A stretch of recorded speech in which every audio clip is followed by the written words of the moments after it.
अमर सिंह जी का ध्यान रखिए, पता नहीं कहाँ होंगे। हम जानते हैं वे कहाँ होंगे, और वैसे भी आपको चिंता करने की कोई आवश्यकता नहीं है। उनके दाजीराज अभी भी जीवित हैं।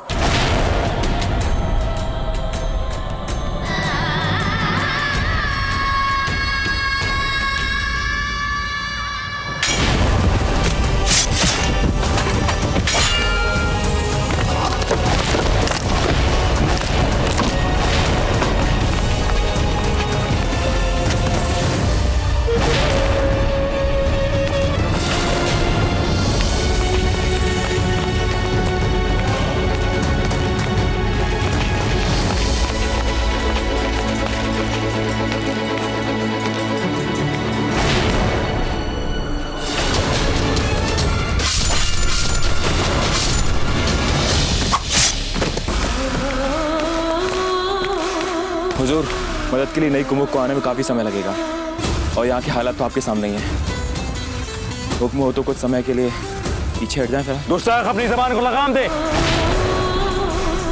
और एक कदम भी पीछे लिया ना हमने भीलों के सामने तो कसम खुदा की बादशाह सलामत जान ले लेंगे हमारी।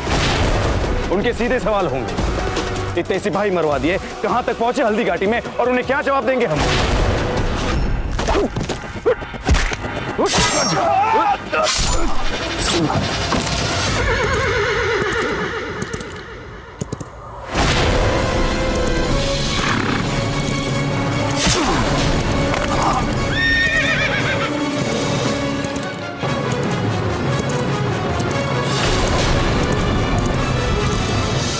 अमर सिंह जी,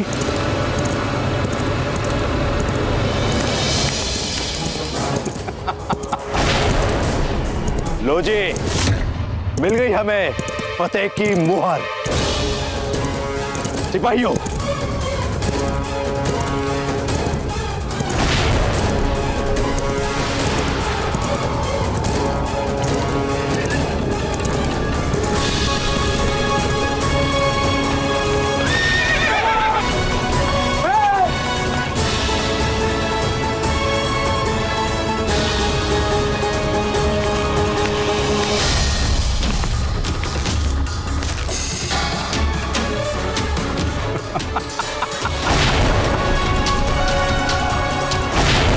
लो जी, अब तो बिना शक को सुबह तय हो गया कि इस जंग में खुदा हमारे साथ है।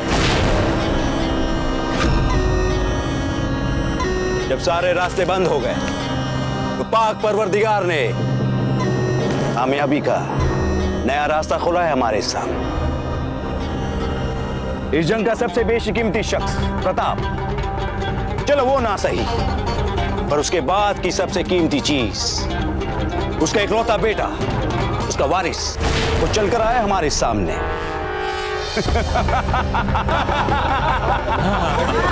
देखिए, आप जैसे समझ रहे हैं ना, वैसा बिल्कुल नहीं है।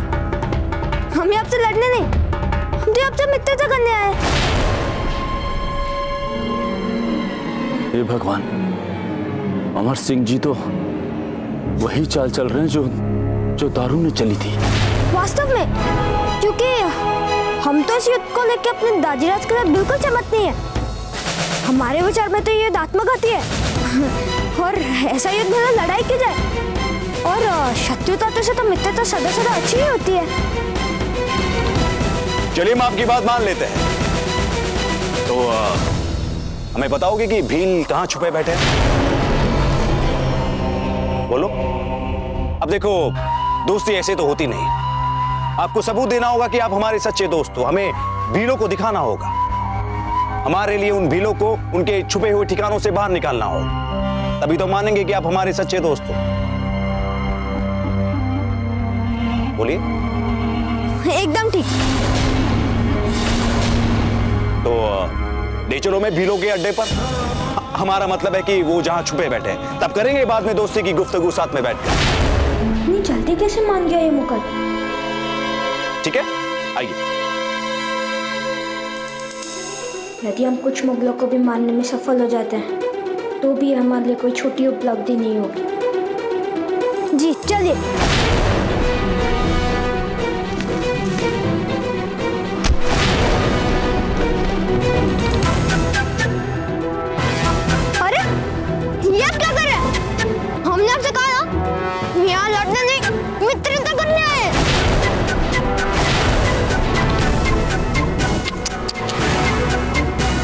आप अपनी हम उम्र के बच्चों के साथ इस तरह से निभाते हैं दोस्ती?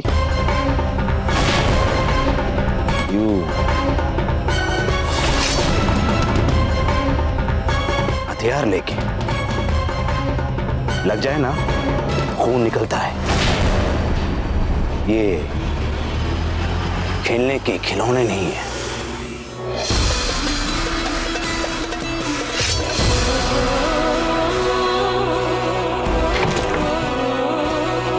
हम आपसे वास्तव में कह रहे, हम यहाँ शत्रुता करने नहीं, मित्रता करने आए। खामोश! क्या लगता है आपको कि बार बार आप एक ही चाल में उलझा दोगे हमें? वो पहाड़ों और जंगलों में रहने वाले भी, जो कि राजपूत भी नहीं है, वो तक इस जंग को जीतने के लिए अपनी जान की बाजी लगाने को तैयार है। और तुम, प्रताप का खून हमसे दोस्ती कर लेगा, अपने वालिद के खिलाफ जाकर इस मुल्क से गद्दारी करके हमारा साथ देगा। आपको लगता है कि हम आपकी बात मान लेंगे? यदि इतना ही समझ गए हो तो ये भी समझ लो कि यदि तुम लोगों ने हमारे साथ ऐसा व्यवहार किया ना, तो हमारे दाजीराज तुम लोग को छोड़ेंगे नहीं, एक एक को चुन चुन के मारेंगे। वो भी देख लेंगे, लेकिन पहले अपने वालिद को अपनी बेगम यानी कि तुम्हारी अम्मी, उसके लिए मातम तो मनाने दो। और उसके बाद उन्हें और भी कई मौतों के लिए मातम मनानी है। वक्त ही कहां मिलेगा उन्हें हमारी हड्डी तोड़ने के लिए। भीलो, बुज़दिलो, जहां कहीं भी छुप के बैठे हो, हमारी बात कान खोल के सुन लो। बहुत सुना है हमने कि भील मेवाड़ के राणाओं के लिए हंसते हंसते अपनी जान की कुर्बानी दे देते हैं। अब अगर अपने कल के राणा को जिंदा देखना चाहते हो तो चुपचाप अपने आप को हमारे हवाले कर दो, वरना खुदा कसम हम इसे ऐसी मौत देंगे कि सारे मेवाड़ की रूह कांप जाएगी।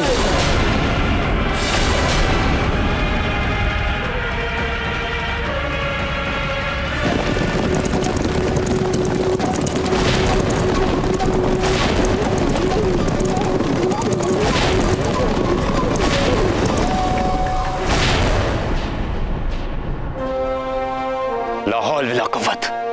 ये किस कदर खामोशी तारी है जहाजपुर में, कोई हरकत भी नजर नहीं आ रही है वहां।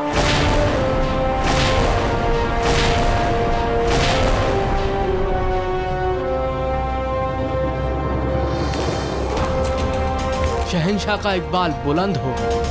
सुनो, तुम खुद जाओ वहां और वहां के सारे ताजा हालात और वहां की जानकारी हमें फौरन भेजो। जो हुकुम शहंशाह।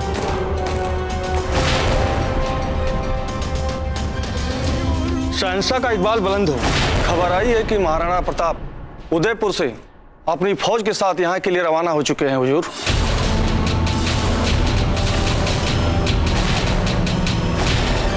ये है अहद और कसम राजपूत के। मान सिंह जी, आपने तो कहा था कि 13 दिन तक मातम मनाते हैं राजपूत, तो फिर अपना कौल तोड़ के कैसे आ सकता है प्रताप यहाँ? शहंशाह, हमने ही तो उनकी महारानी की हत्या करके उन्हें उनका वचन और परंपरा तोड़ने का कारण और प्रेरणा दी है।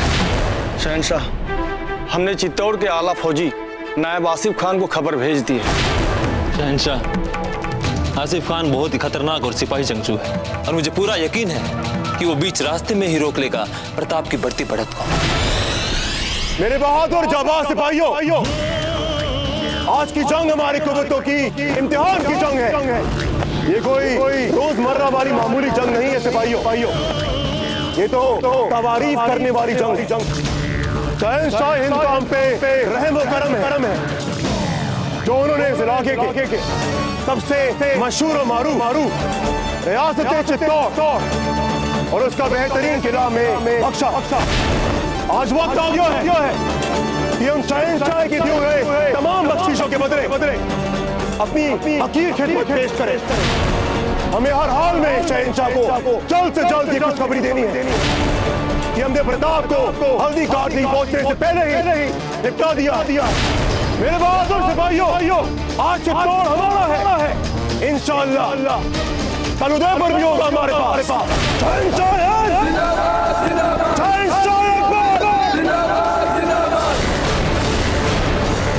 हमें सचमुच में बहुत डर लग रहा है अमर सिंह जी को लेकर। हे एकलिंग जी, वे सही सलामत मिल जाए राणा जी। यदि अमर सिंह जी को कुछ भी हो गया तो राणा जी की तो क्या बात करें, स्वयं हमारी आत्मा हमें क्षमा नहीं कर पाएंगे, किसी को मुख दिखाने योग्य नहीं रह जाएंगे हम।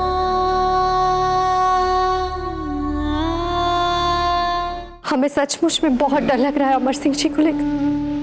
हे एकलिंग जी, वे सही सलामत मिल जाए राणा जी।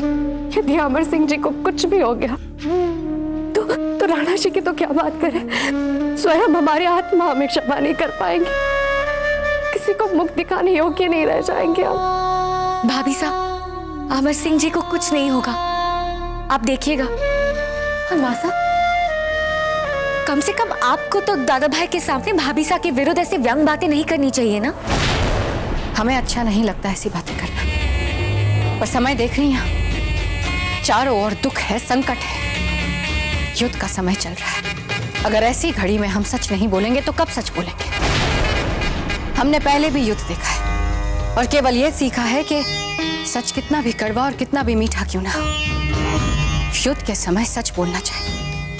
और यह युद्ध हम पर थोपा गया है, आपके दाजीराज ने थोपा है, मारवाड़ नरेश ने थोपा है। ऐसे थोड़ी भागे हैं अमर सिंह जी भीलों को बचाने, बड़े संवेदनशील हैं वे। उनके साथ साथ हमने भी आस लगाई थी कि संकट के समय आपके दाजीराज हमारी सहायता करेंगे। सहायता करना तो दूर, वो हजब देके हत्यारे के साथ जाके हाथ मिलाती है, अकबर के साथ। नहीं, हमारे दाजीराज कभी ऐसा नहीं कर सकते। पर सच तो यही है भाभी साहब, ऐसा ही किया है उन्होंने। हाँ भाभी साहब, ये तो मुगलों का ही साथ दे रहे हैं ना। असंभव कुछ भी नहीं है वो, परिस्थितियां बदली जा सकती है, राम सिंह जी को समझाया जा सकता है। कौन करेगा ये काम?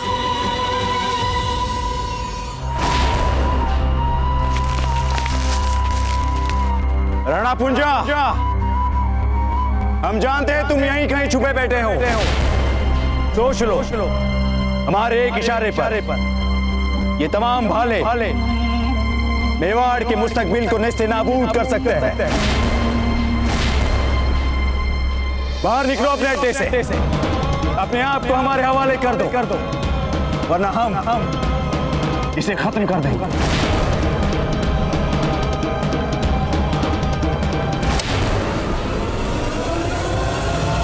हमने हर तरह से सोचकर देख लिया, अब हमें आत्मसमर्पण करना ही पड़ेगा अगर अमर सिंह जी की जान बचानी है तो। बाप जी, मैं कुछ भीलों को लेकर आत्मसमर्पण कर देता हूँ और आप बची हुई भीलों के साथ छिपे रहिए इस खंडरों में। मुल्तान खान को पता भी नहीं चल पाएगा कि अभी तक कितने भील उसको मारने के लिए छिपे हैं इन खंडरों में। मुल्तान खान जानता है कि भीलों का सरदार मैं हूं। जब तक मैं उसके सामने नहीं जाऊंगा वो भरोसा नहीं करेगा और वो हमें ढूंढता रहेगा। मेरा उसके सामने जाना आवश्यक है। पर बेटा, तुम कुछ भीलों के साथ यहीं छुपे रहो, देखो समय रहते क्या कर सकते हो। पर बाप जी, मैं आपके साथ रहना चाहता हूँ।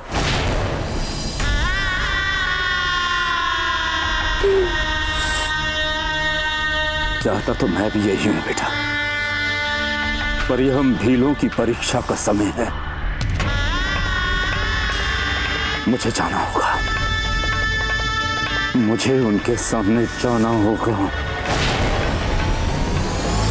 शहंशाह का इकबाल बुलंद हो। मुल्तान खान ने राणा प्रताप के इकलौते फर्जंद अमर सिंह को पकड़ लिया है। उन्होंने कहवाया है कि सारा खेल चंद लम्हों में खत्म होने वाला है। मुल्तान खान इस वक्त अमर सिंह को लेकर सौदेबाजी कर रहे हैं भीलों के साथ।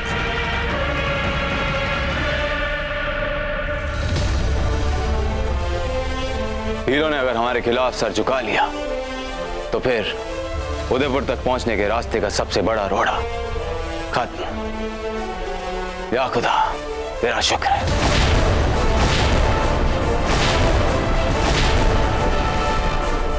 क्या बात है मान सिंह जी, आपको ये बात अच्छी नहीं लगी? जवाब दीजिए मान सिंह जी। पहले एक स्त्री की छल से हत्या की और अब एक बच्चे का अपहरण किया गया है, और आप राजपूत से ये अपेक्षा कर रहे हैं कि वो इन सब पे खुश हो। इश्क और मुश्क में सब कुछ जायज होता है मान सिंह जी।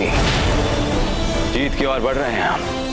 प्रताप को उसकी औकात दिखाने के लिए कितने बरस बीत गए, कितनी कोशिशें की हमने। हमारी सारी तदबीरें नाकामयाब रही उसकी औकात दिखाने के लिए, उसको नीचा दिखाने के लिए, उसको कमजोर दिखाने के लिए। पर अब सब कुछ ठीक हो रहा है। क्या आपको फक्र महसूस नहीं हो रहा इस बात पे? जवाब दीजिए मान सिंह जी। हम निर्णय नहीं कर पा रहे हैं शहंशाह कि जिस प्रकार हमने अजबदे की हत्या करवाई और जिस प्रकार अब बालक अमर सिंह जी का अपहरण करवाया, उसे ठीक और साहसिक माना जा सकता है या नहीं। क्योंकि ये सब बातें हमारे राजपूती मूल्य और मान्यताओं के विरुद्ध जा रही हैं शहंशाह। क्या कहते हैं आपके राजपूती असूल मान सिंह जी वफादारी के बारे में? हमारी आपके प्रति निष्ठा आज भी अडिग है शहंशाह, पर हमारा धर्म इन कुकर्मों को सराहने की अनुमति नहीं देता शहंशाह। मजहब की बात मत कीजिए मान सिंह जी, क्योंकि आपका मजहब तो ये भी इजाजत नहीं देता कि किसी का नमक खाओ और उसके साथ नमक हरामी करो। आपके नमक का ही तो उधार चुका रहे हैं शहंशाह, और जब तक हमारे शरीर में एक भी रक्त की बूंद रहेगी, हम आपके नमक का उधार चुकाते रहेंगे शहंशाह। और तेज चेतक, और तेज। हमें शीघ्र अतिशीघ्र वहां पहुंचना है। वहां पहुंचकर हमें भीलों की सुरक्षा करनी है, उनकी सहायता करनी है। चलिए चेतक, और तेज चेतक। हमारे भी अश्व अगर चेतक जैसी गति दिखा पाते तो हम भी पलक झपकते ही वहां पहुंच सकते थे।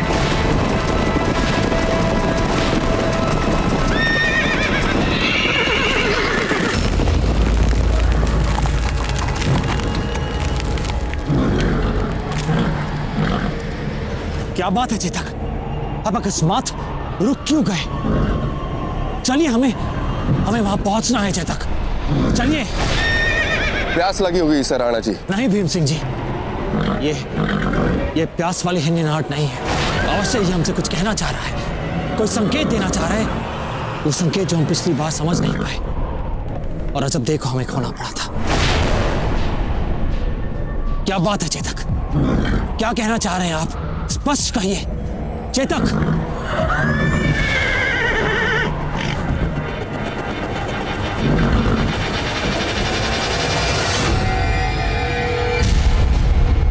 तीन संभालिए।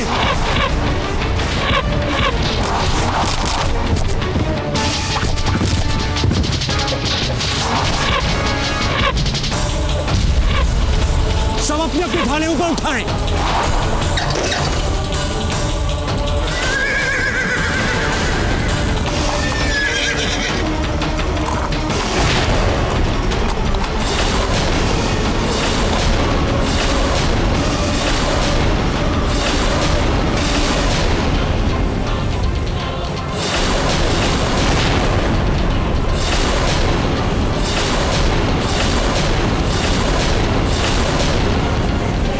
जी, ये चित्तौड़ का मुगल किलेदार आसिफ खान है। राणा जी, इनका मार्ग भेद पाना कठिन लग रहा है हमें।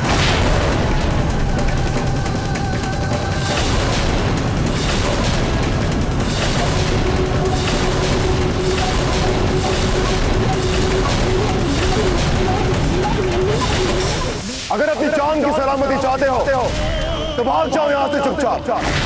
याद है कैसे पिछली बार जब तुमने हम मुगलों से मुकाबला करने की जुर्रत की थी तो चित्तौड़ को गंवाना पड़ा था तुम्हें। तुम्हारी सारी सेना गए, चित्तौड़ की सारी रियाया गए।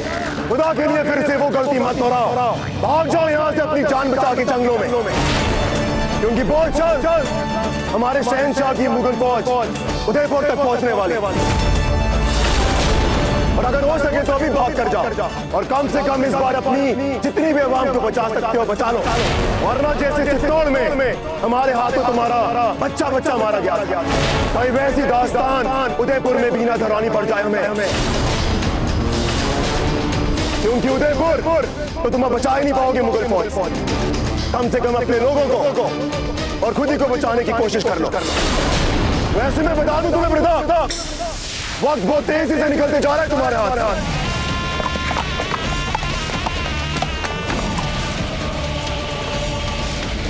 आसिफ खान, इसे पहचानते हो? ये हमारे चित्तौड़ दुर्ग की पावन माटी।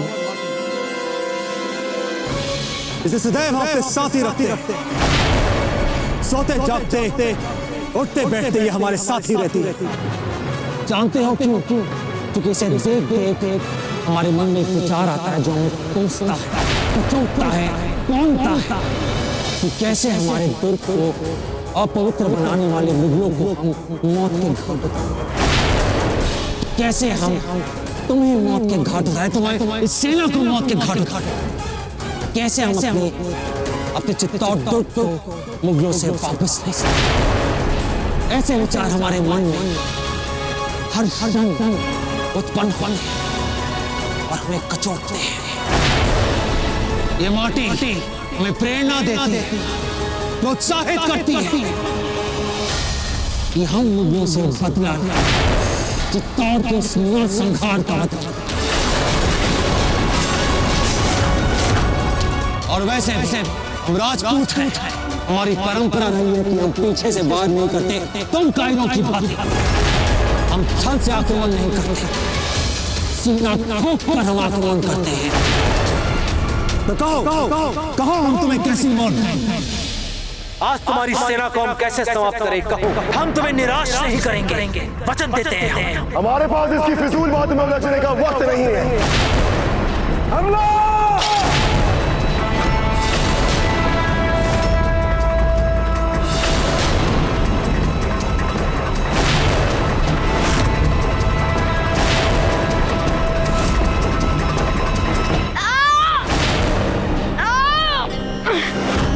आखिरी बार कह रहे तुमसे, अपने आप को हमारे हवाले कर दो, वरना तुम्हें ताउम्र मेवाड़ के मुस्तकबिल को मिटाने के एहसास के साथ जीना पड़ेगा।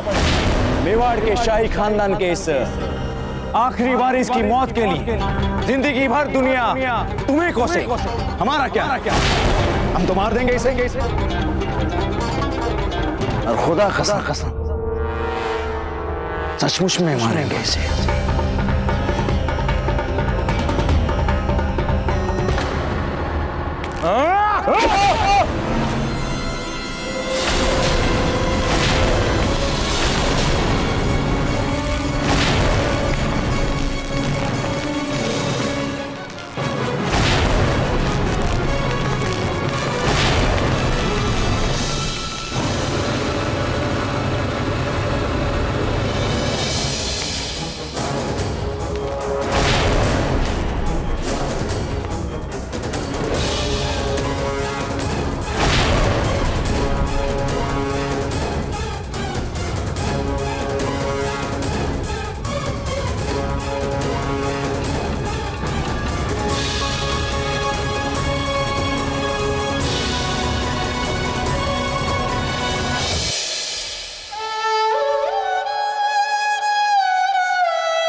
हमें क्षमा कर देना पुंजा काका, हमें क्षमा कर देना ताजीराज।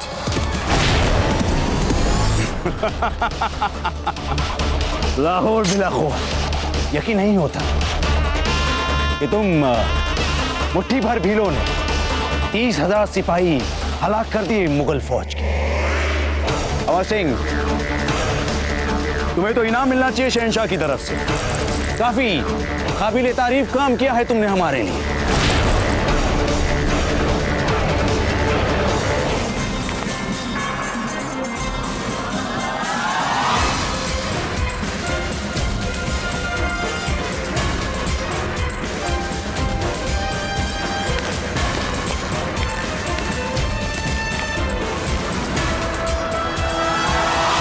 बहुत ही बहादुरी का काम किया है अमर सिंह जी आपने, और जिस उम्र में किया है बहुत हौसला चाहिए उसमें। दिल छोटा मत कीजिएगा अपना इन बेवकूफों की बातों में आकर।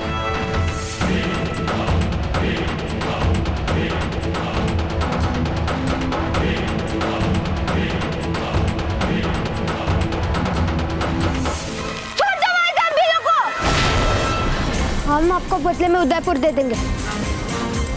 हम उदयपुर के होने वाले राणा के रूप में आपको ये वचन दे रहे हैं। खामोश! जितना कद है उतने ही जबान चलाओ।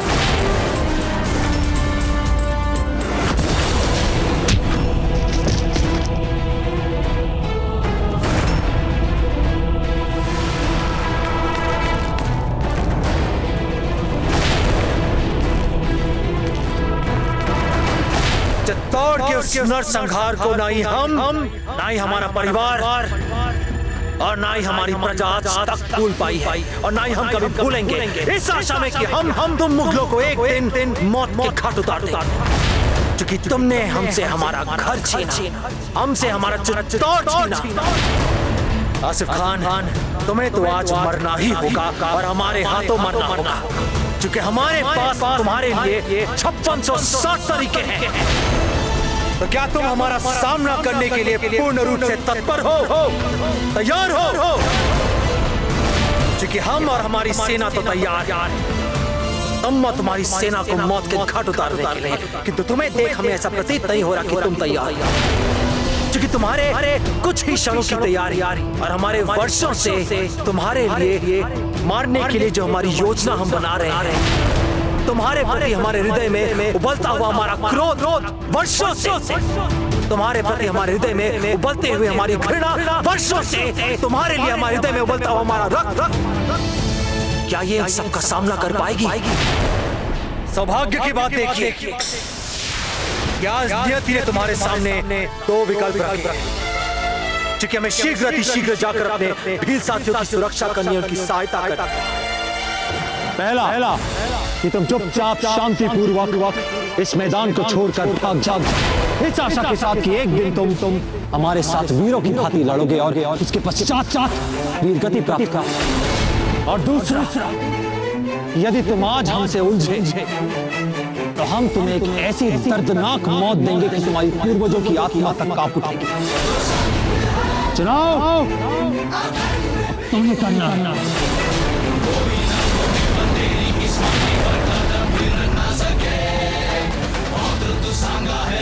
जो जागा है शत्रु डरे डरे चले तलवार, जो शत्रु मरे मरे, जीवन समर्पण है देश को दे चला, चेतन सवारी है अश्वों की जो मिट जाऊंगा भूमि मुक्ति करवाऊंगा, देश भक्ति दिखलाऊंगा, महाराणा कहलाऊंगा।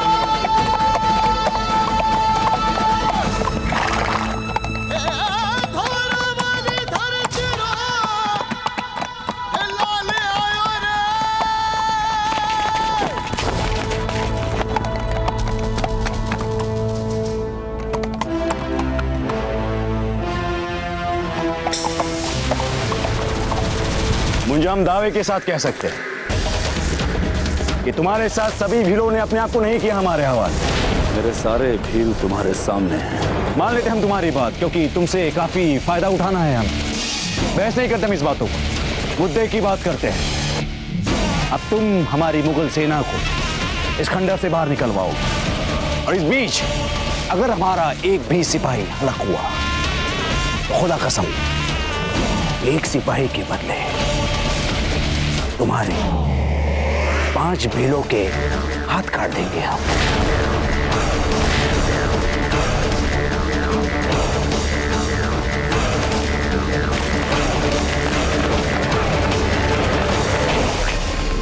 यदि एक बार ये मुगल इन खंडरों की भूल भुलैया से निकल गए तो इनको रोक पाना हमारे लिए बहुत असंभव हो जाएगा, और ये सीधे हल्दी घाटी पहुंच जाएंगे।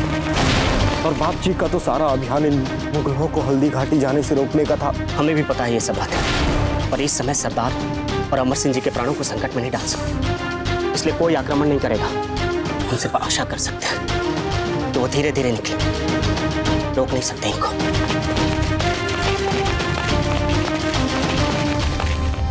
और मियां, सब खैरियत?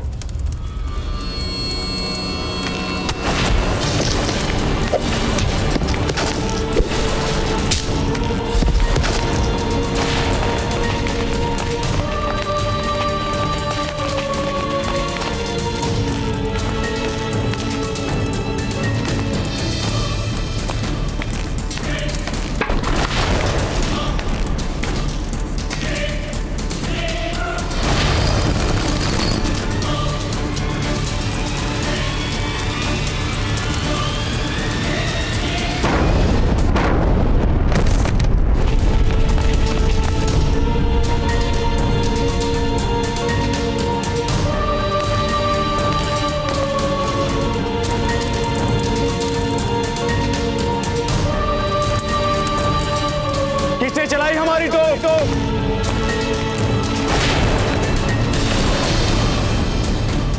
किसने चलाई तोप? हम कैसे बता सकते हैं? हमारे सारे भील तो तुम्हारे सामने हैं। इस लड़ाई में स्वागत है आपका हाकिम खान। किसने चलाई तोप? हम कैसे बता सकते हैं? हमारे सारे भील तो तुम्हारे सामने हैं। हुजूर, गलती से चल गई हमारी तो। बर्दाश्त नहीं की जा सकती ऐसी गलती। अभी के अभी उस तोपची को हटा दिया जाए। जी हुजूर। कमबख्त अपने ही सिपाहियों को मार रहा है। ना हौल बिना कुव्वत। चलो।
पहला धमाका भी कोई हादसा नहीं था।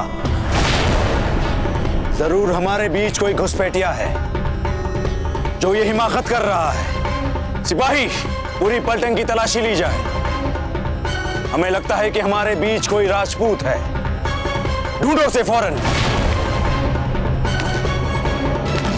तुम्हारा नाम क्या है? अलीफ खान।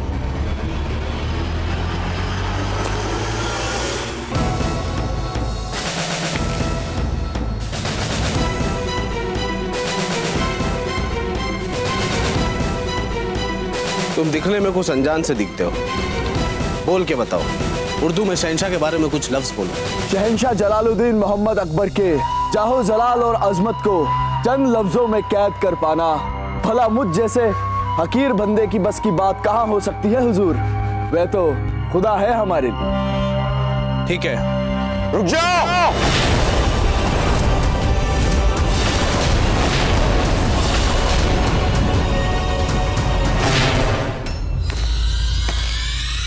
इसके हथियार जब्त किए जाए।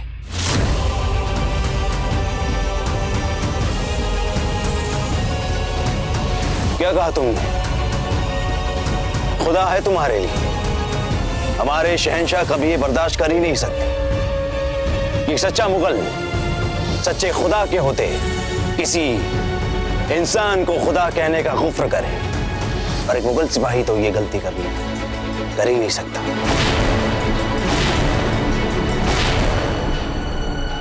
चुप जाओ। सुना नहीं तुमने हमने क्या कहा? चुप जाओ।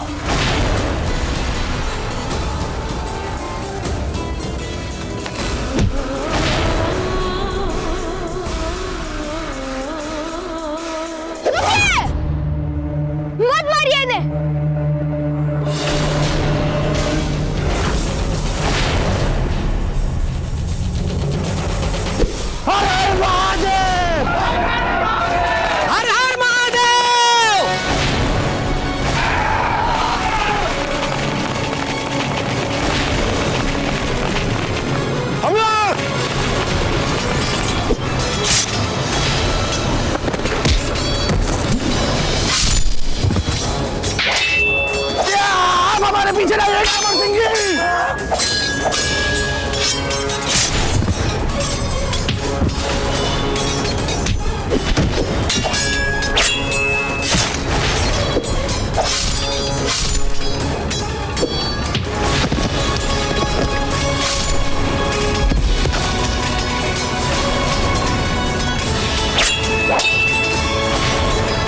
हुजूर, हुक्म हो तो मार दे सबको तीरों से।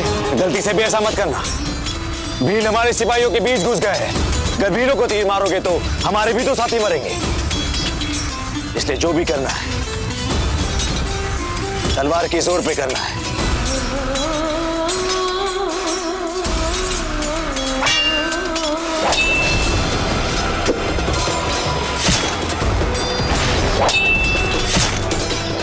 तलवार है सबके लिए,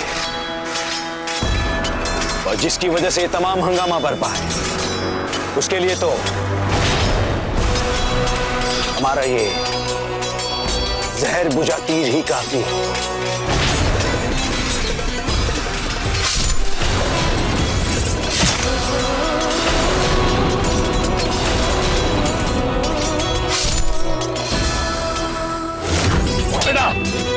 इस युद्ध का कुछ भी निर्णय हो, मुझे अपने बेटे पर हमेशा गर्व रहेगा। बाप जी, मुझे तो लगा था आप बहुत क्रोधित होंगे। इस युद्ध के निर्णय से कुपित होकर आप मुझे मार ही ना डाले। बेटा, जब हमारे पास काटने के लिए मुगल हैं, तो हम तुम्हें क्यों काटेंगे? बाप जी, मुल्तान खान का है। इस समय इनकी गर्दनें काटने पर ध्यान दो, मुल्तान को हम देख लेंगे। बाप जी, वो इनका सेनापति है। कहीं वो फिर से कोई चक्कर तो नहीं चला रहा?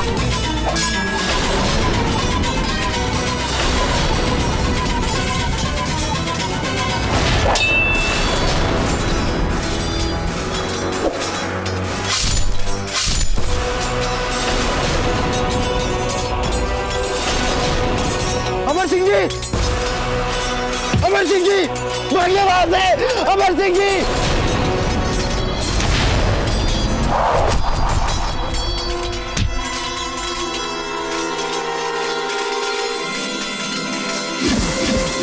अमर सिंह जी,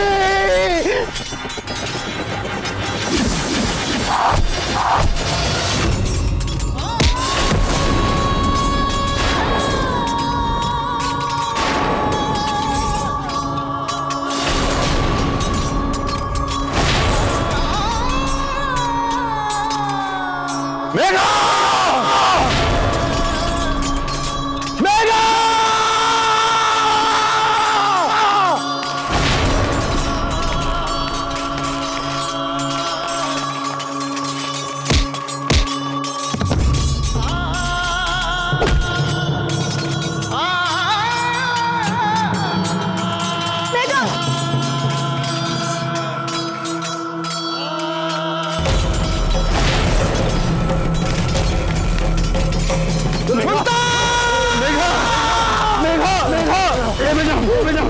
कुछ नहीं होगा तुझे बेटा, कुछ नहीं होगा तुझे।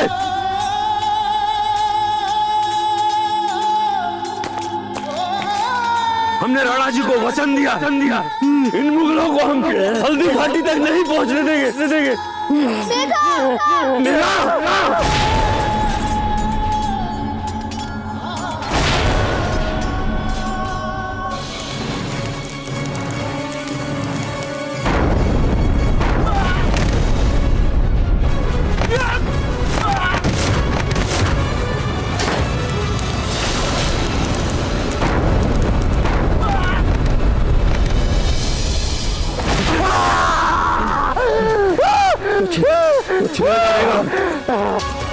पुंजा जी, मेधा को हिफाजत और एहतियात के साथ किसी महफूज जगह पे लेके जाइए। तब तक मैं इन शैतानों को चुन चुन के मारता हूँ।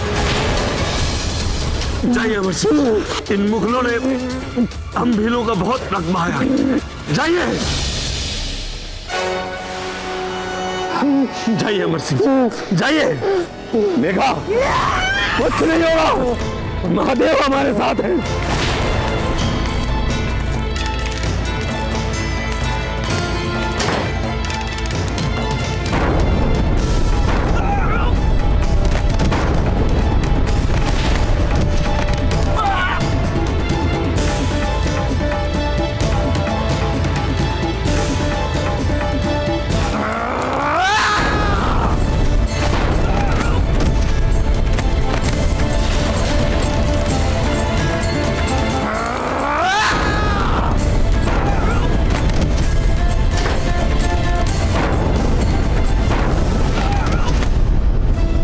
क्या करें हुजूर, हमारे सैनिक तो कीड़े मकोड़ों की तरह मरते जा रहे हैं। फौज को फौरन पीछे हटने का हुक्म दिया जाए। अगर पीछे हटना शुरू किया तो हाथ आया रकबा सारा गंवाना पड़ेगा हमें। अगर इसी वक्त फौरन हम पीछे नहीं हटे तो जिस जमीन की तुम बात करे वो हमारी लाशों से बच जाएगी। देख नहीं रहे कैसे हकीम खान हमारी ही तोपों से हम ही पे आग उगल रहा है।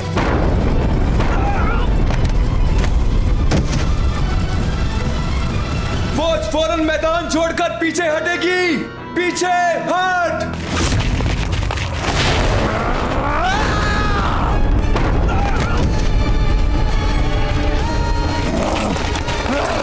हकीम खान, हकीम खान, हकीम खान हट चुके हैं।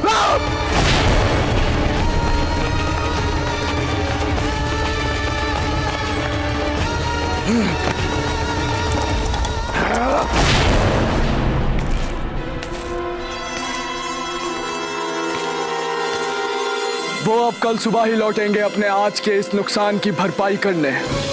तब तक हमें तैयारी करनी है उनसे मुकाबले की। दूसरा, शहजादे अमर सिंह जी को महफूज जगह लेके जाना है।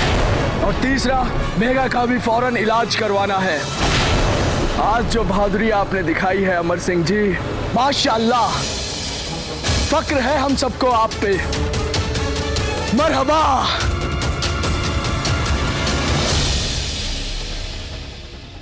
झाला जी, डोडा जी और शालीवान जी अब तक नहीं लौटे। हमें लगता है कि हमें शीघ्र जाकर अपने भील साथियों को वापस लेकर आना चाहिए। हमें उनकी सहायता करनी होगी। ठीक है राणा जी, हम भी चलते हैं आपके साथ। चलिए।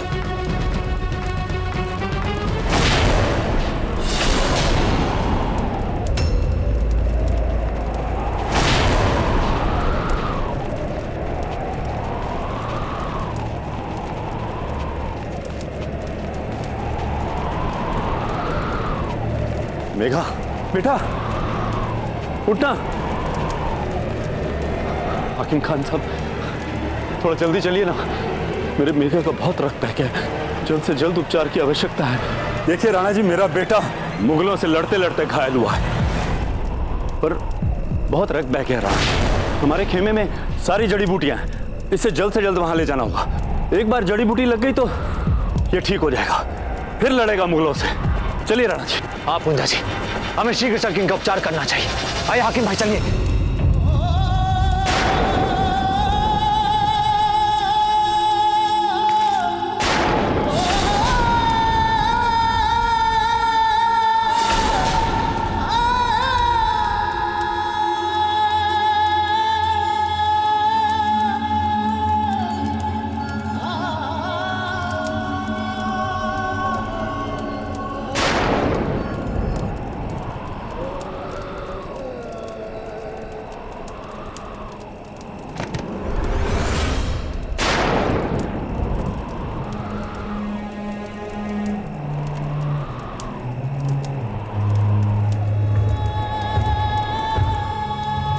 ये क्या कर रहे हैं राणा जी?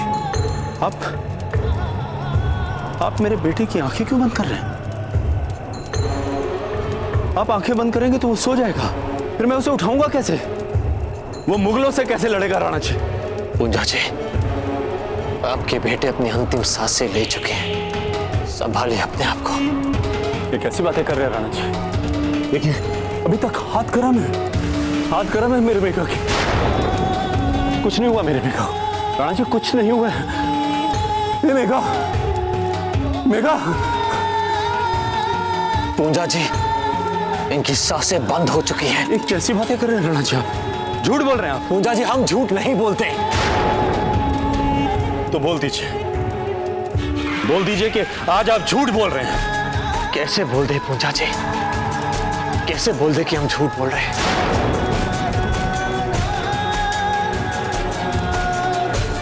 संभालिए अपने आप को। आपके बेटे को वीर गति प्राप्त हुई है, हम सबको गर्व है इस बात पर। संभालिए अपने आप को, संभालिए अपने आप को।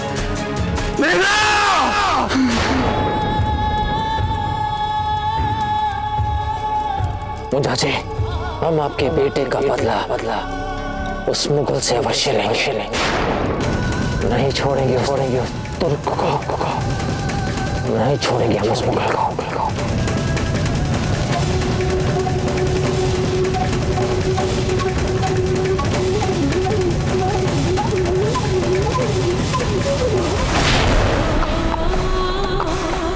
शहंशाह, हुक्म दीजिए, हम अभी इन पहाड़ी चूहों को जाकर कुचल के रख देते हैं।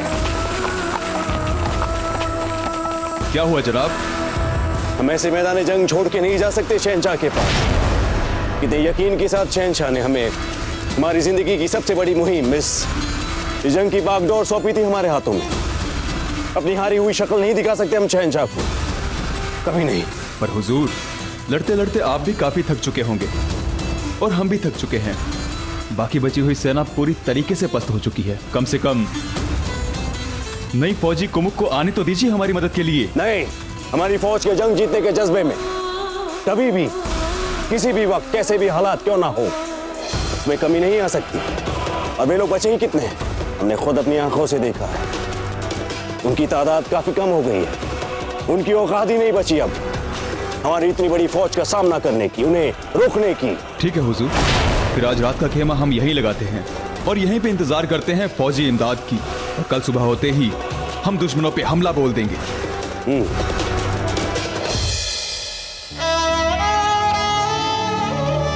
संभालिए अपने आप को जीजा, हम कह रहे हैं ना, सब ठीक हो जाएगा, कुछ नहीं होगा बहनों ईसा को, विश्वास कीजिए हम पे। और फिर दादा भाई भी है ना उनके साथ। दादा भाई तो स्वयं संकटों से घिरे हैं। ठीक ही तो कह रही है माँ। मन को मनाने के लिए कुछ भी कहना, आप लोगों को अच्छा लगे या बुरा, हमें इस युद्ध से कोई उम्मीद नहीं है।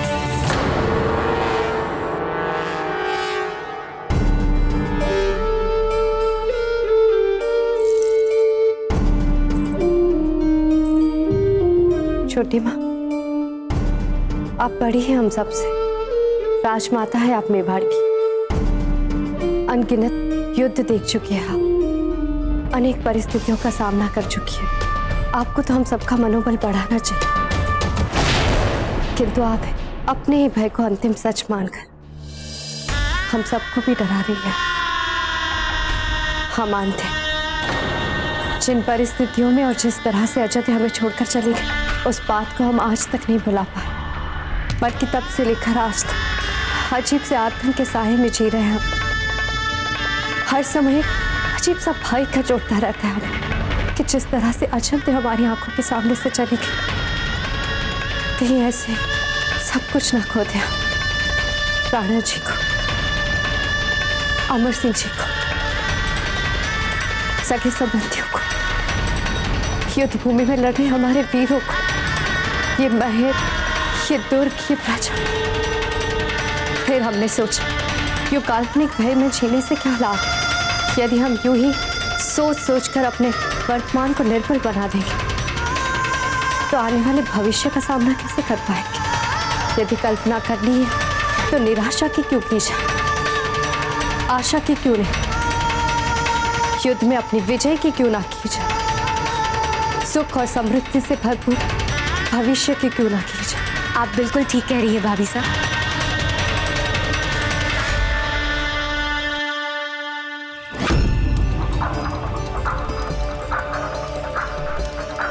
चाला जी, शीघ्र जाकर सेनापतियों को बुला लाइए।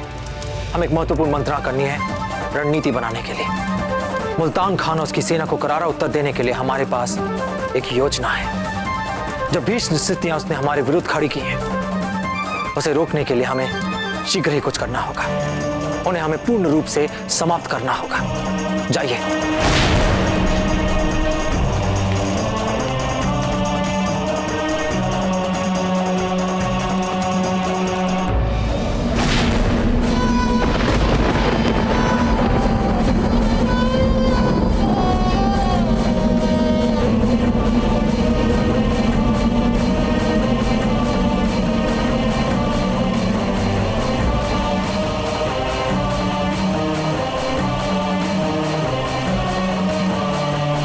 ये तूफान बिना किसी विनाश के थम गया।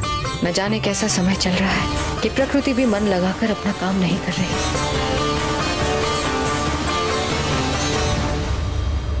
दासी,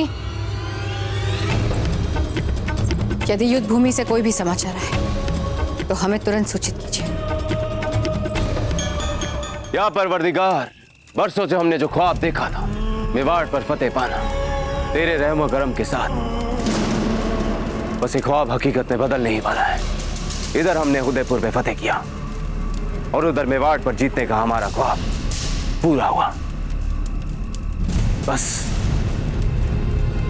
तेरे रहम और करम से मौला अब इतनी आगे पहुंचकर हमारे ख्वाबों की तामीर में कोई अड़चन ना जाए कि बात बनते बनते ही बिगड़ जाए। शहंशाह का इकबाल बुलंद हो। खबर मिली है कि प्रताप अपनी फौज के साथ भीलों से मिलकर अपनी तमाम फौजी ताकत को जहाजपुर के खंडरों के पास खेमा डालकर पूरे जोर शोर के साथ हमारे खिलाफ मुकाबले की तैयारी कर रहा है। फौरन जंग के नए हालात पे तबसरा करने के लिए फौजी नायाबों की बैठक बुलाई जाए।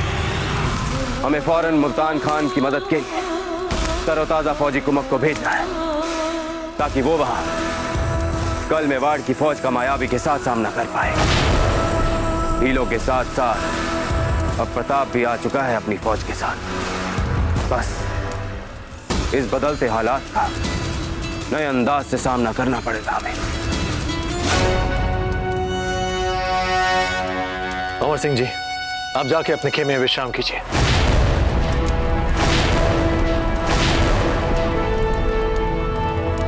क्या आपने हमें सुना नहीं? हमने कहा कि आप जाके अपने खेमे में विश्राम कीजिए।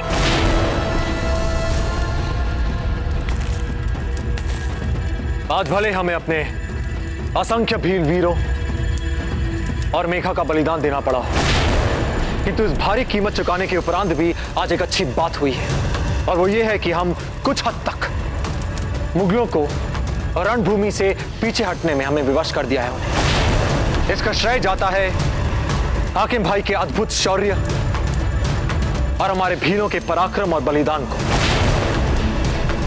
साथियों, कल का दिन हमारे लिए एक बड़ी चुनौती वाला दिन होगा, क्योंकि कल मुगल दुगनी तैयारी, दुगनी ताकत के साथ मैदान पर उतरेंगे, इस आशा के साथ कि वे आज के नुकसान की भरपाई और हमें वे जितना खदेड़ सकते हैं वे हमें उदयपुर की दिशा की ओर खदेड़ने का प्रयास करेंगे। किंतु राणा जी, खुले मैदान के इस युद्ध में मुगल सेना का सामना हम कैसे कर सकते हैं? इस संख्या में कितने अधिक हैं हमसे। बिल्कुल ठीक कहा आपने डोला जी। इसलिए हमें राणा पूंजा के कारगर रणनीति से पाठ सीखना पड़ेगा। किस तरह वे शत्रु के विरुद्ध अपने क्षेत्र के भूगोल को एक सफल हथियार के रूप में प्रयोग कर लेते हैं। और जैसा कि आप सभी देख सकते हैं, ठीक हल्दी घाटी के पहले ये खनी घास का मैदान है, और हम इसी खनी घास के मैदान को उस कारगर हथियार के रूप में उसका प्रयोग कर सकते हैं। हमें लगता है मेवाड़ी फौज इस घास वाले मैदान का इस्तेमाल कर इन ऊंची ऊंची घास की आड़ में बड़ी चालाकी के साथ जैसे अब तक हमारा नुकसान करती आई हैं, वैसे ही कल भी हमारा जबरदस्त नुकसान करने का मंसूबा रखती है। दुनिया की सबसे अजीम तरीन फौज होकर हम इस घसियाल मैदान की घास से क्यों डर जाए? क्या मामले की संजीदगी को समझाने के लिए अब तक हुए हमारे तमाम फौजी नुकसानात की फहरिस्त समझानी पड़ेगी तुम्हें। तकरीबन 2 लाख की फौज लेकर आए, और अब तक कितनी आगे बढ़ पाए हैं हम हल्दी घाटी की तरफ, और वो भी तब जब प्रताप था ही नहीं हमारे मुकाबले। अब कल वो भी होगा हमारे मुकाबले। इसके बावजूद भी अगर तुम चाहो तो कमजोर समझ सकते हो दुश्मन को, पर इस सूरत में हमें लगता है कि तुम्हें तुम्हारे ओहदे से आजाद करके तुम्हें हमारे मरियल वाले घोड़ों के अस्तबल में उनकी मालिश करने के लिए भेजना चाहिए। प्रताप इस घास वाले मैदान का इस्तेमाल करेगा, क्योंकि ऊंची ऊंची घास उसके छापा मार जंग के लिए बेहद मुफ्त साबित हो सकती है। जहां तक हम उस मुगल को जानते हैं, वो इस घने घास के मैदान को एक दिशा से नहीं घेरेगा। यदि हम उसके स्थान पर होते तो हम इसे चारों ओर से घेर लेते। छापामार जंग में सबसे अहम होता है कि कौन सबसे पहले यक बयक हमला करके दुश्मन को हैरानी में डालता है। ऊंची, लंबी और घनी घास का फायदा उठाकर यकीनन मेवाड़ी फौज अपने आप को इसके चारों तरफ बिखेर लेगी, इसलिए हमें भी उन्हें इन सारी तरफ से घेर लेना है। मेरे मन में एक छोटा सा सवाल है। वैसे तो मेरे लिए फक्र की बात होगी कि मुल्तान खान के साथ मिलकर मैं जंग अजीम लड़ूं, पर हुजूर आपने मानसिंह को जंग में भेजने का फैसला क्यों नहीं सोचा? और वैसे भी हम तो हमेशा राजपूतों को ही राजपूतों से लड़वाने की बात में यकीन रखते हैं। हाँ, ये सच है। ये एक राजपूत ही राजपूत का खून बहाए तो सियासी तौर पे एक बेहतर चाल होती है और हम भी इसके मुतालिक यही सोच रखते हैं कि एक राजपूत का खून बहाता है तो इससे और भी राजपूतों का खून बह जाता है। और कल मान सिंह जी का दिन नहीं है, क्योंकि कल हम प्रताप की सबसे बड़ी कमजोरी को अपना सबसे बड़ा हथियार बनाएंगे, उसका बेटा अमर सिंह। और मान सिंह जी दुश्मन की ऐसी कमजोरियों का फायदा उठाने वाले मुनासिब शख्स नहीं है, क्योंकि उनका राजपूती धर्म जो टांग अड़ा देता है बीच में। और जहां तक हम जानते हैं, ये समाचार उस तक पहुंच गया होगा कि अमर सिंह जी हमारे साथ इस युद्ध में लड़ रहे हैं और इसे हमारी निर्बलता का प्रतीक समझ वो इसका उपयोग करने का हर संभव प्रयास करेगा। तो देखने दीजिए मुगलों को ये झूठा ख्वाब। अमर सिंह जी हमारी कमजोरी नहीं बल्कि हमारी ताकत है। ईमान की बात है, आज हम मुगलों को खदेड़ पाए तो इसमें बहुत बड़ा हाथ अमर सिंह जी का है। मुसलसल मदद और उस जबरदस्त खून खराबे में उनका कमाल का जज्बा। ये सब बातें ठीक है हाकिम भाई, किंतु अमर सिंह जी को लौटना होगा। लौटना पड़ेगा? हम समझे नहीं राणा जी। हम जो भी कह रहे हैं स्पष्ट रूप से कह रहे हैं, अमर सिंह जी को उदयपुर लौटना होगा। नहीं राणा जी, ऐसा नहीं हो सकता। वो भले ही उम्र में छोटे हैं मगर एक कमाल के जंगजू हैं। इस वक्त उनकी जगह महल में नहीं बल्कि जंग के मैदान में होनी चाहिए। ठीक उसी तरह जिस तरह आप अपने बचपन में हैरत अंगेज जंग लड़ा करते थे, वो भी बिल्कुल आप ही की तरह है राणा जी। हाकिम भाई, हमें कभी भी अमर सिंह जी के जोश और साहस पर संदेह नहीं था, ना ही था और ना ही कभी होगा। किंतु ये बात आप क्यों नहीं समझते कि उनके पास अनुभव की कमी है। तनिक सोचिए, यदि मुगलों ने उन्हें युद्ध के मैदान में घेर लिया तो वो मुगल युद्ध छोड़ हमसे सौदेबाजी करेंगे उनके। ऐसे में हम तो तटस्थ रह लेंगे, क्योंकि हम जब भी मैदान में उतरते हैं सर्वस्व न्यौछावर करने की भावना से ही उतरते हैं। किंतु आप सभी, हम भली भांति जानते हैं कि यदि बात अमर सिंह जी के प्राणों की आई तो उस मुगल के दबाव में आकर आप सभी झुक जाएंगे और ऐसी स्थिति हम कदापि उत्पन्न नहीं होने देंगे। इसलिए उन्हें जाना होगा उदयपुर वापस। ठीक है फिर राणा जी, किंतु योजना क्या? ये किस लिए राणा जी? हम जब भी कछुए को हानि पहुंचाने का प्रयास करते हैं तो वो अपने खोल में सिकुड़ जाता है। हम कुछ समझे नहीं राणा जी। हाकिम भाई, ये हमारे कल की व्यू रचना हमारा कच्छप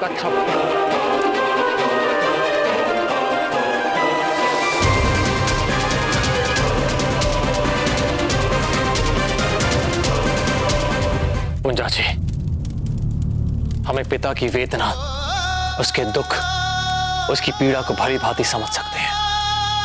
आपके आत्मा के घाव को भी हम भली भांति देख पा रहे हैं। हम जानते हैं कि एक पिता के लिए उसका पुत्र ही सर्वस्व होता है, सब कुछ होता है। मैं जानता हूं राणा जी, इस समय मेरा बेटा मेघा मेरे साथ नहीं है। क्यों मुझे ऐसा लगता है कि अभी सामने से मेरा बेटा दौड़ता हुआ आएगा और मुझसे कहेगा कि बाबा हम यहां क्यों हैं? हम रणभूमि में क्यों नहीं हैं? चलिए ना बाबा, चलिए ना रणभूमि में। हम उन मुगलों को इस बार ऐसा पाठ पढ़ाएंगे कि उनकी कई पीढ़ियां हमारी इस मातृभूमि की तरफ देखने के लिए कई बार सोचेंगी। पूंजा जी, ये समय रणभूमि में जाने का नहीं है। आपको अपने पुत्र के पार्थिव शरीर को पंचतत्व के अधीन कर देना चाहिए। यही सबसे उचित कार्य है इस समय। इस समय हमें केवल अपनी मातृभूमि दिखाई दे रही है, हमारी मां दिखाई दे रही है,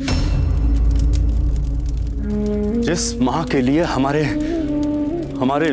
बेटे मेघा ने बलिदान दिया। उस मातृभूमि को उन मुगलों के रक्त से लाल ना कर दूं, तो मेरे बेटे का बलिदान सार्थक नहीं होगा राणा जी। पूंजा जी, ये समय जो है भावनाओं में बहने का नहीं है, शोक मनाने का है। आपके बेटे वे प्रतीक्षा कर रहे हैं कब उनके पिता आएंगे और उन्हें मुखाग्नि देंगे, कब उन्हें इस नश्वर संसार से मुक्ति दिलाएंगे।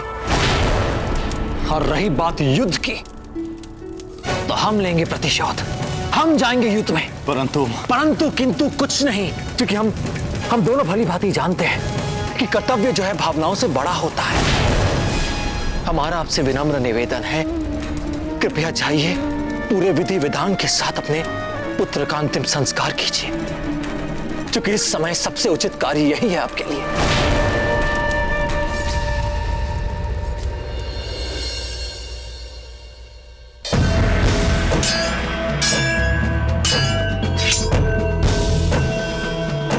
झाला काका,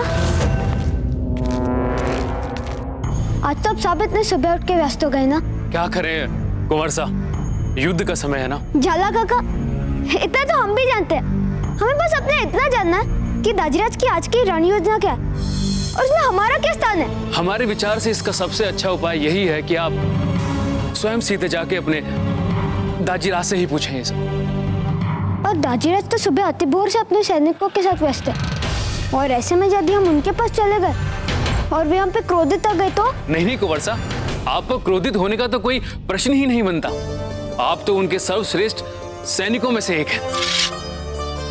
चलो ठीक है, हम अभी की बात मान लेते हैं। हमने जो जो उपयुक्त स्थान आप सभी के लिए चुना है, हम चाहते हैं कि आप जैसे ही वहां तैनात हो, आसपास के वातावरण को देखिए, समझिए, परखिए, वहां सहज होने का प्रयास कीजिए। शत्रु के आने से पहले आप जो जो आक्रमण उस पर करने की सोच रहे हैं, हर पेच, हर दाव को आप कम से कम 10 बार करने के लिए आप पूर्वाभ्यास कीजिए। शत्रु किसी रूप में आ सकता है, कभी भी आ सकता है। आपको पूर्ण रूप से तत्पर रहना होगा, तैयार रहना होगा, समझ गए?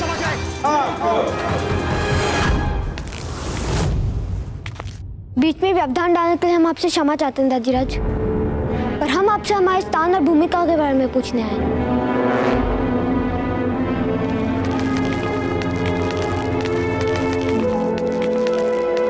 कहिए क्या बात है, क्या कहना चाहते हैं आप? दाजीराज, हमने सुना है कि आज आप युद्ध में कच्छा व्यूह रचना करने वाले हैं, और हमने ये भी सुना है कि ये बहुत पेचीदा है और सबसे पहली नुमा है। हमें भी कुछ बताया ना इसके बारे में, और हम भी रहना चाहते हैं अग्रिम पंक्ति में। अमर सिंह जी, आपको उदयपुर वापस जाना होगा। वापस उदयपुर? और क्यों? क्योंकि हम ऐसा चाहते हैं, इसलिए। नहीं नहीं, हम वापस उदयपुर नहीं जाएंगे, और हम वक्त जाके करेंगे भी क्या? हम मेवाड़ के राजकुमार हैं, हमें तो रहना ही पड़ेगा ना युद्ध भूमि में। हम कैसे जा सकते हैं? जब हमने एक बात कही थी, हम उसे फिर से नहीं दोहराएंगे। जब हमने एक बार निर्णय ले लिया, हम उस पर अटल रहते हैं, और आप इस बात से भली भांति परिचित हैं। आपकी जाने की तैयारी हो चुकी है, आपको उदयपुर ही जाना होगा।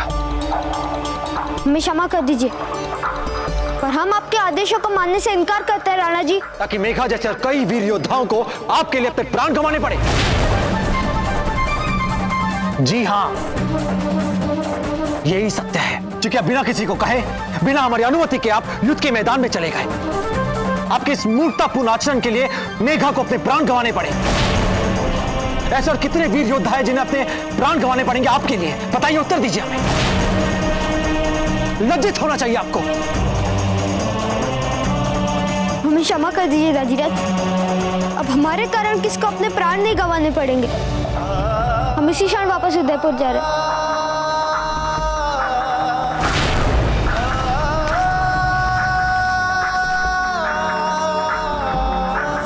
हमें भी अच्छा नहीं लग रहा आपके हृदय को दुखाकर, पर हम क्या करें अमर सिंह जी, क्या करें? हमारे पास और कोई दूसरा विकल्प भी तो नहीं है।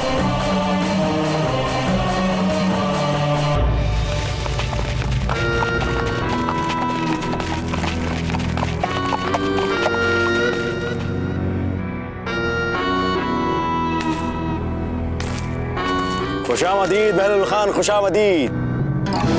बस अब जो आप इस तरोताजा फौजी खुमू के साथ आ गए, अब देखिएगा कैसे हम दोनों मिलकर प्रताप और उसकी सेना को धूल चटाते हैं। बात को समझने की कोशिश करो मुल्तान खान। कल तक तो फकत पहाड़ी भील थे मुकाबिल, पर अब उस और प्रताप खुद आ गया और इसीलिए जंग की कमान भी शहंशाह ने खुद अपने हाथ में ले ली और उसी के तहत उन्होंने जंग में मुझे उतारा प्रताप से मुकाबला करने के लिए। शहंशाह ने मुझे खास तजवीज के साथ भेजा है और हमें उस पर हूबहू अमल करना है। लेकिन मैंने भी आज के जंग के लिए एक खास तजवीज सोची है। शहंशाह की तजवीज से भी बेहतर तजवीज है तुम्हारे पास? हमारे कहने का वो मतलब नहीं था। शहंशाह से बेहतर तो कोई सोच ही नहीं सकता। अक्लमंद हो तो करे कुछ। जरूर।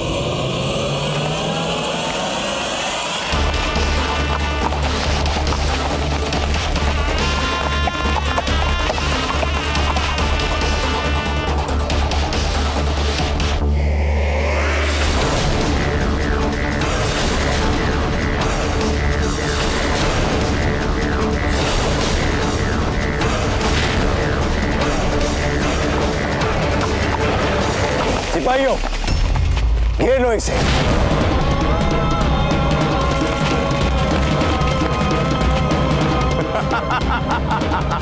रुको, पहले जी भर के देख तो लेने दो हमें ये दिलकश मंजर। कमबख्त, कैसा दिलफरेब मंजर है ये। ऐसा मंजर जिसे देखने के लिए मुगल फौज का हर सिपह सिलार अपनी जान तक कुर्बान करने के लिए तैयार हो जाए। वो जिसका इतना नाम है राणा प्रताप, आखिरकार वो हमारे सिपाहियों के कब्जे में है। अपने सफेद घोड़े पर अपने आप को हमारे सुपुर्द करने के लिए आखिरकार वो मजबूर हो ही गया। जनाब, अब हथियारों को हमारे कदमों में डाल दो।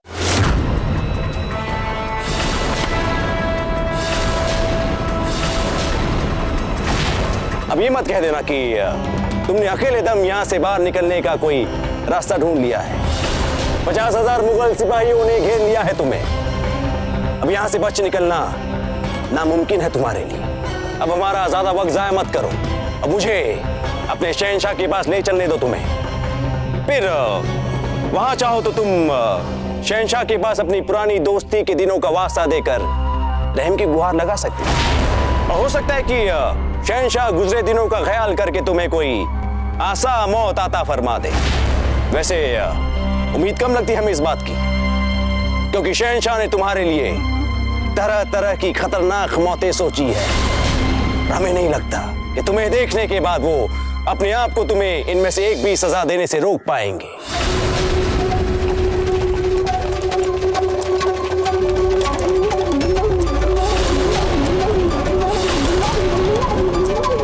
ये कैसी आवाज है?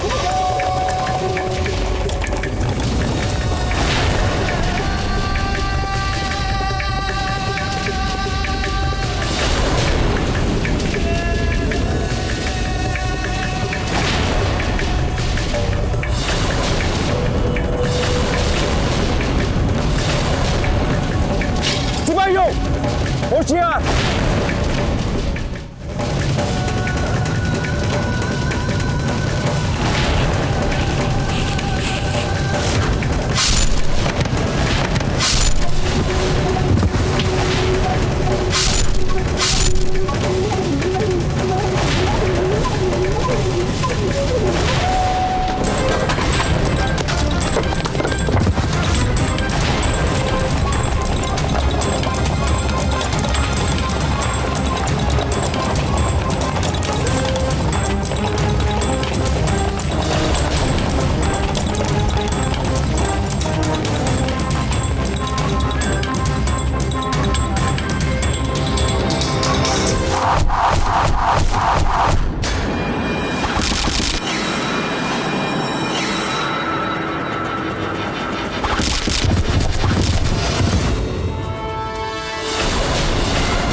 मुल्तान खान, तुमने ये सोचने में भूल कर दी कि हम राणा उदय सिंह के पुत्र राणा सांगा के पौत्र और राणा कुंभा के परपौत्र राणा प्रताप जीते जी तुम्हारे सामने आत्मसमर्पण कर देंगे।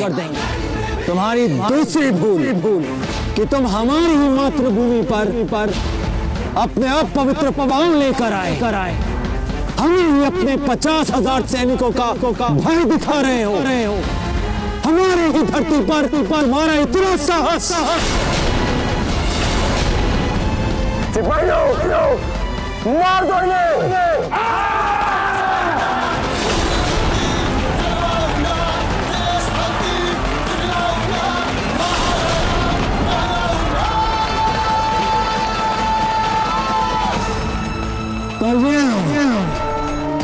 तुम्हारे हर सिपाहियों,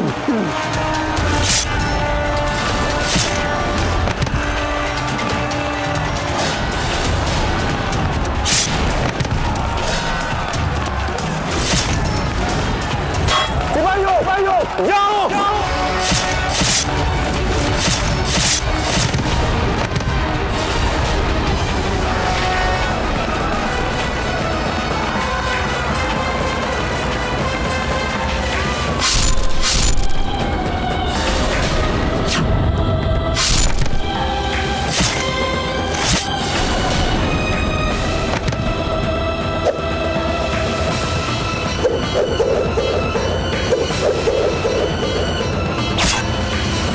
हो क्या रहा है?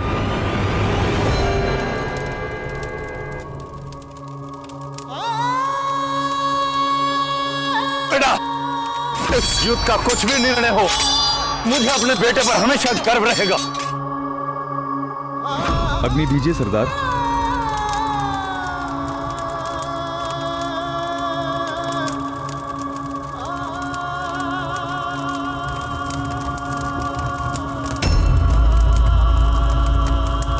हमें फिर से एकत्रित होना होगा।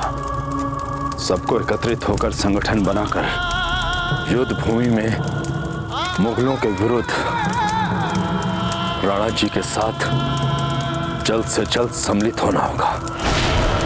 सरदार, आपको नहीं लगता अभी अभी आपने अपने इकलौते बेटे को अग्नि दी है? हमारे कबीले के कितने ही भील वीरों ने प्राण गंवाए हैं इस युद्ध में, और अभी इन जलती हुई चिताओं को छोड़कर आप फिर से युद्ध में जाने की बातें कर रहे हैं। क्या आप भी नहीं जानते कई पीढ़ियों से हम भीलों की परंपरा क्या है? मेवाड़ के राणाओं के लिए लड़ना हमारा पहला धर्म है। तो कैसे छोड़ दें हम अपने पहले धर्म को? राणा जी रानी सा की हत्या के बाद उनकी अस्थियां विसर्जन करने गए, और जैसे ही उन्हें सूचना मिली तो सब कुछ छोड़कर रणभूमि में आ गए। तो ऐसे समय में हम मुंह मोड़कर जंगलों में कैसे बैठ सकते हैं? धर्म सबसे पहले है, मातृभूमि सबसे पहले है, और यदि यही दोनों नहीं रहेंगे तो किसका शोक मनाएंगे हम? और शोक मनाने के लिए हमारी पूरी जिंदगी पड़ी है, और ये समय है उन मुगलों को ऐसा पाठ पढ़ाने का कि वो आंखें उठाकर हमारी इस मातृभूमि की तरफ देख ना सके। और यही होगी मेरे बेटे मेघा और वीर भीलों के लिए श्रद्धांजलि।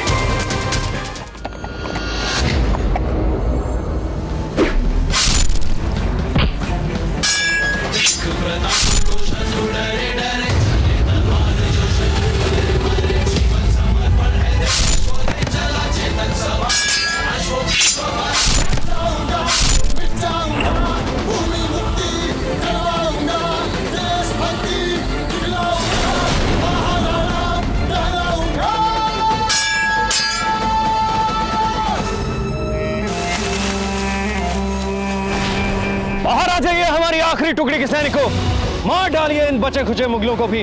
आज बचना नहीं चाहिए कोई भी। जय मेवाड़। या खुदा माफ खता मेरी, मैं तेरा गुनहगार बंदा। दूसरी शिकस्त शहंशाह, मेरी खता मुआफ। मैं तो आपके रहम के भी काबिल ना रहा।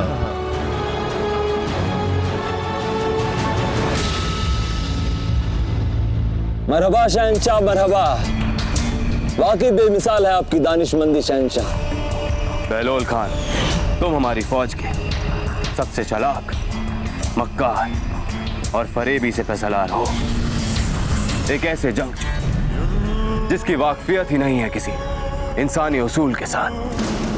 बस इसीलिए हम इतना एतबार करते हैं तुम पर। हुक्म कीजिए मेरे आका।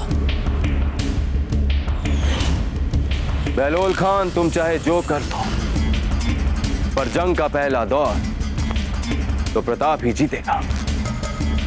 अपनी बेगम की मौत का ऐसा गुस्सा भरा हुआ है उसमें, बदले की आग में ऐसे झुलस रहा है वो कि जंग के पहले दौर में तो वह खुद ही अपने हाथों से बेदर्दी से मारेगा हमारे सिपाहियों को।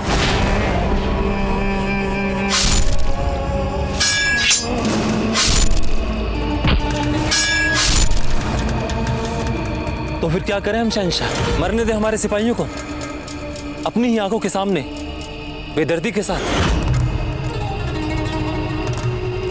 हाँ, मरने दो उन्हें, मरने दो हमारे सिपाहियों को। सोचने दो प्रताप को कि हमारे 50,000 सिपाही मारने के बाद जीत गया है वो ये जंग। और जैसे ही वो अपनी फतेह का जश्न मनाना शुरू करे तो हमारी घास के पीछे छिपी 50,000 की दूसरी टुकड़ी को ले जाकर फौरन हमला बोल दो पूरी ताकत के साथ।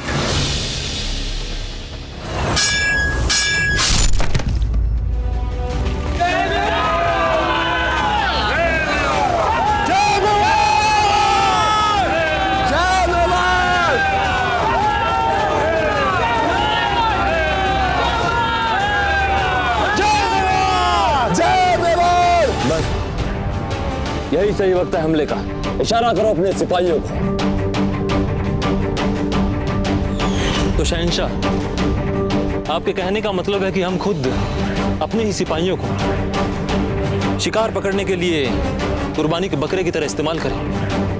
बिल्कुल। सिपाही होते ही किस लिए? तमाम मेवाड़ी सिपाहियों को घास से खुले में लाने के लिए इस्तेमाल करो, हमारी पहली टुकड़ी वाले सिपाहियों को। और फिर जैसे ही एक बार वे सब खुले में आ जाएं, उन्हें चुन चुन के मारो। फिर भेजो हमारी दूसरी टुकड़ी के सिपाहियों को जो कि तरोताजा हैं, उन्हें हलाल करने के लिए। वक्त ही कितना लगता है थकी हुई फौज को मसलने में। राणा जी, सारे मुगल सैनिक मारे जा चुके हैं। ये युद्ध चक्र तो हम जीत चुके हैं, बस बिना उनके।